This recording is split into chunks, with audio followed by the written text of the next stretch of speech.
చంద్రబాబు చెప్పినటువంటి కొన్ని గుర్తు చేద్దాం. చంద్రబాబు నాయుడు చాలా చెప్పాడులే, చంద్రబాబు నాయుడు చెప్పి మాట్లాడాలనుకుంటే పాపం సమయం చాలదు మనకి. అమరావతి నుంచి విశాఖకి నిమిషాల్లో చేరేదానికి హైపర్ లూప్ అన్నాడు. ఎక్కడుంది హైపర్ లూప్ చంద్రబాబు? ఎక్కడుంది చంద్రబాబు గారు చెప్పండి. హైపర్ లూప్ అన్నారు. అదేవిధంగా దొనకొండ వద్ద అంకుడు చెప్పాడు, drone defence industries limited, సుఖో aircraft scientific industrial కలిసి ఒక యూనిట్ ఏర్పాటు చేస్తామన్నారు. అది వచ్చిందా? జరిగిందా? తర్వాత ఇంకొకటి నెక్స్ట్ ఆర్బిట్ వెంచర్స్ ద్వారా సెమీ కండక్టర్ ఫ్యాబ్రికేషన్ యూనిట్ వస్తానని చెప్పాడు. అది వచ్చిందా? గుర్తుందా? మీరు చెప్పారా లేదా? కాకినాడ వద్ద పెట్రోకెమికల్ యూనిట్ ఏర్పాటు చేస్తామని చెప్పారు. అది ఏర్పాటైందా? అది తీసుకురాగలిగారా? టైటాన్ ఏవియేషన్ విమానాల తయారీ అని చెప్పన్నారు. సరే, ఇంకా దానికి సంబంధించి స్విట్జర్లాండ్ సంబంధించినటువంటి ఏరోస్పేస్ వెంచర్స్ 10,000 కోట్ల పెట్టుబడి అన్నారు. ఎయిర్ బస్ అన్నారు, మైక్రోసాఫ్ట్ అన్నారు, రకరకాలైనటువంటి మాటల మీద ఇప్పుడు బ్లాక్ చైన్ టెక్నాలజీకి విశాఖ కేరాఫ్ అని చెప్పి మాట్లాడారు. ఈరోజు వాటిని చూస్తే మొత్తం నేను కొన్నింటిని మాత్రమే ప్రస్తావించా. మొత్తం తీసుకుంటే చాలా పెద్ద పతంగం, చాలా పెద్ద మీరు చెప్పినటువంటి మాటలు కోటలు దాటే.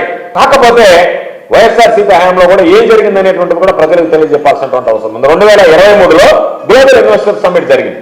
మొత్తం ఆ రోజు మేము 394 ఒప్పందాలు చేస్తాం. 394 సంబంధించినటువంటి ఒప్పందాల విలువ 13,15,000 కోట్ల రూపాయల పెట్టుబడులు వస్తాయని చెప్పి అంచనా. దానిలో 6,16,000 మందికి ఉద్యోగ అవకాశాలు వస్తాయి, ఉపాధి అవకాశాలు కల్పించగలమని చెప్తే మొదటి ఏడాదిలోనే ఇలాగా 5.69%, 10% కాదు, మొదటి సంవత్సరంలోనే 20% చెప్పినటువంటి ఎంఓయూలో కుదుర్చుకున్నటువంటి ఒప్పందాల్లో ఇస్తామన్నటువంటి పెట్టుబడుల్లో లెక్కేసినటువంటి పెట్టుబడుల్లో 20% మొదటి సంవత్సరమే కార్యరూపం దాల్చినటువంటి సంఘటన ఆ రోజు జగన్మోహన్ రెడ్డి గారు ముఖ్యమంత్రిగా వైఎస్ఆర్ కాంగ్రెస్ పార్టీ ప్రభుత్వం సాధ్యపడింది అనేటువంటి విషయాన్ని ఈ సందర్భంగా నీకు గుర్తు చేస్తున్నాను. పరిశ్రమ శాఖ నేరుగా 99 ఒప్పందాలు చేసుకుంటే దాదాపుగా 91% స్ట్రైక్ రేట్ సాధించగలిగాం. జగన్మోహన్ రెడ్డి గారు తీసుకున్నటువంటి నిర్ణయాలు, తెచ్చినటువంటి పరిశ్రమల విషయంలో తీసుకున్నటువంటి సంస్కరణలు, దాదాపుగా తెచ్చుకున్నటువంటి ఒప్పందాలు, ఆ రోజు చేసుకున్నటువంటి ఒప్పందాల్లో 91% ఆ రోజు స్ట్రైక్ రేట్ రాగలిగింది. కాబట్టి 91% స్ట్రైక్ రేట్ సాధించగలిగామంటే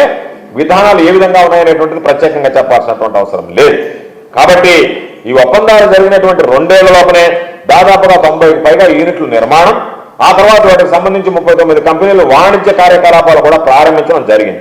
పరిశ్రమల శాఖకు సంబంధించి మొత్తం పెట్టుబడుల్లో 91.6% అంటే దాదాపుగా 6,01,071 కోట్లకు సంబంధించినటువంటి పెట్టుబడులు ఏదైతే ఉన్నాయో, పెట్టుబడులకు సంబంధించినటువంటి ఏదైతే ఉన్నాయో అవి వాస్తవ రూపం దాల్చాయని చెప్పి మేము చెప్పడం కాదు, చంద్రబాబే స్వయంగా, చంద్రబాబు ప్రభుత్వమే దాని మీద ఒక ప్రకటన కూడా ఇవ్వడం జరిగింది. చంద్రబాబు హయాంలో 2014-2019 మధ్య ఏడాదికి వచ్చినటువంటి పెట్టుబడుల సగటును చూస్తే 12,000 కోట్ల రూపాయలు సగటున, 5 సంవత్సరాలకు సంబంధించి సగటున వచ్చింది 12,000 కోట్ల రూపాయలు. అదే జగన్మోహన్ రెడ్డి గారి హయాంలో 2 ఏళ్ల పాటు కోవిడ్ మహమ్మారి అన్ని రకాలైనటువంటి ఎక్కడ కూడా అభివృద్ధి అనేటువంటిది కనిపించకుండా గ్రోత్ పడిపోయేటువంటి పరిస్థితుల్లో కూడా వాటిని లెక్కేసుకున్నా మేము ప్రభుత్వంలో ఉన్నటువంటి 5 ఏళ్లలో సగటున వచ్చినటువంటివి 15,700 కోట్ల రూపాయలు. కాబట్టి ఇది పరిశ్రమల విషయంలో మా ప్రభుత్వం ఉన్నటువంటి స్ట్రైక్ రేట్, మా ప్రభుత్వం తీసుకున్నటువంటి నిర్ణయాలు, ఆ రోజు జగన్మోహన్ రెడ్డి గారు చూపించినటువంటి చొరవ.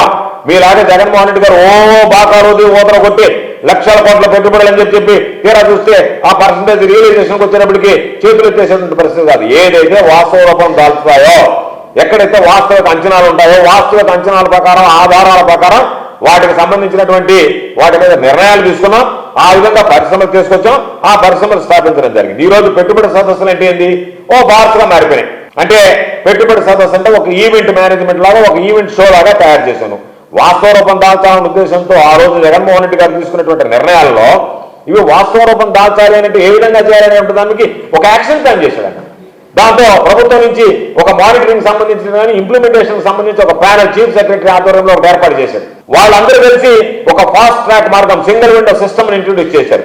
దాని ద్వారా ఎవరైతే భూ కేటాయింపులు కానీ క్లియరెన్స్ కానీ ఒక టైం లైన్ పెట్టుకోవడం, ఆ టైం లైన్ లోపల ప్రతి వారం అవసరమైతే కూర్చోవడం, సమావేశం కావడం, ఎంత పురోగతి సాధించామనేటువంటిది అవసరమైతే ముఖ్యమంత్రి గారు జోక్యం ఉంటే ఆయన దృష్టికి తీసుకువడం, వెంటనే ఆయన జోక్యం చేసుకున్న వాటిలో ఏదన్నా బాటిల్ నెక్స్ ఉంటే క్లియర్ చేయడం, దాని ద్వారా పరిశ్రమలకు సంబంధించినటువంటి ఏర్పాటుకి ఆ రోజు ఊపందుకున్నాయి. దానివల్లనే దాదాపుగా పారిశ్రామికవేత్తలకు ఎప్పుడు జగన్మోహన్ రెడ్డి గారు ఒక మాట చెప్పాడు, ఒక్క ఫోన్ కాల్ దూరంలో నేను అందుబాటులో ఉంటాను మీకు చెప్పని చెప్పేవాడు. అందువల్ల ఆ రోజు ఆ వృద్ధి రేటు, ఆ స్ట్రైక్ రేట్ సాధించగలిగాం. ఒక్కసారి చూస్తే 2019-2024లో దక్షిణ భారతదేశానికి సంబంధించి మ్యానుఫ్యాక్చరింగ్ సెక్టర్ లో జీవీఏ కానీ, ఇండస్ట్రీ సెక్టర్ కి సంబంధించినటువంటి జీవీఏ కానీ ఆ రోజు వృద్ధిలో ఆంధ్రప్రదేశ్ రాష్ట్రం #1 లో నిలపగలిగాడు ఆ రోజు జగన్మోహన్ రెడ్డి గారు అని చెప్పి సందర్భంగా ఒకసారి గుర్తు చేస్తున్నాం. అదేవిధంగా 2019, 2024 సంబంధించినటువంటి ఏదైతే ఉందో ఆ బ్రాండ్ మొత్తం ఆంధ్రప్రదేశ్ లో నాశనం అయిపోయిందంటూ టీడీపీ దాదాపుగా ఏళ్ల తరబడి ఒక దుష్ప్రచారం, కట్టుకథలు, అబద్ధాలు, అబద్ధపు ప్రకటనలతో ఈరోజు హడావుడిగా ఏదో రకరకాలైనటువంటి ప్రచారాలు చేసింది. ఈరోజు వైఎస్ఆర్ కాంగ్రెస్ పార్టీ ప్రభుత్వం మాత్రం వాస్తవంగా ఏ అభివృద్ధి అనేటువంటిది నిజమైన అభివృద్ధి, ప్రజలకు సంబంధించినటువంటి అభివృద్ధిని చేశాం తప్ప చంద్రబాబు నాయుడు గారు లాగా ఒకసారి వైఎస్ఆర్ కాంగ్రెస్ పార్టీ ప్రభుత్వం మీద దుష్ప్రచారం చేయడం, అదేవిధంగా చేసినటువంటి మీకు చెప్పినటువంటి అబద్ధాలు అన్ని కూడా ఎక్కడ వాస్తవ రూపం దాచుకుంటూ పోవడం అనేటువంటి ప్రత్యేకంగా ఇక్కడ గమనించాల్సినటువంటి అంశం. మెడికవర్ క్యాన్సర్ ఇన్స్టిట్యూట్ మన నెల్లూరులో అత్యంత అనుభవజ్ఞులైన వైద్య నిపుణుల ఆధ్వర్యంలో అన్ని రకాల క్యాన్సర్ వైద్య సేవలు, అధునాతన పెట్ సిటీ స్కాన్ ద్వారా 5 నిమిషాల్లో క్యాన్సర్ నిర్ధారణ మరియు చికిత్స అందిస్తోంది. దక్షిణ భారతదేశపు మొట్టమొదటి హాల్సియన్ రేడియేషన్ థెరపీ మెషిన్ మరియు బోన్ మ్యారో ట్రాన్స్ప్లాంట్ అందుబాటులో కలదు. ఆరోగ్యశ్రీ మరియు ప్రభుత్వ అనుసంధాన ఉద్యోగులకు CGHS, EHS, ఆరోగ్య భద్రత, మరెన్నో బీమాలు మరియు నగదు రహిత చికిత్స అందిస్తోంది మీ Nellore Medicover cancer institute, Chintareddypalem, Nellore.